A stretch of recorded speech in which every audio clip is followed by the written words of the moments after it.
Well, if your cell phone, like mine, was not working earlier today, you were far from alone. Major service carriers like AT&T say all service should be restored at this hour. The question now is, what exactly happened and how serious is it when a major piece of our technology goes down without any warning? 2 on your side's Ron Plant spoke to an expert about the issue. One Syracuse University expert says this morning's cell phone outage affecting up to 70,000 people across the country and here in Western New York is a case of, quote, cloud misconfiguration.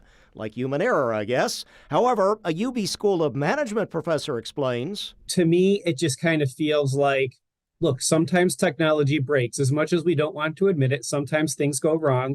This certainly isn't the first time we've had a carrier had an issue like this. But maybe not at this scale, and technically AT&T, along with the FBI, Homeland Security, and CISA, the Federal Cybersecurity Agency, are all still investigating the exact cause. We're quick to want to point towards a cyber attack, or, I've seen some people saying, oh, it's a solar flare, or, something big like that. And this kind of, to me, feels like an operational issue where sometimes technology goes wrong. Professor Cleary bases that on the hit-and-miss pattern of this outage, since some AT&T customers not affected. But he had concerns with news that some 911 centers in San Francisco and Charlotte were affected, none in Western New York, even though people could use an SOS function for emergency calls. We rely on our devices for life or death communications. What impact of human life did this have where somebody needed to absolutely reach out and they just simply weren't able to for emergency services? And again, while discounting a cyber attack, Professor Cleary has a sobering thought on cell phone outage impact.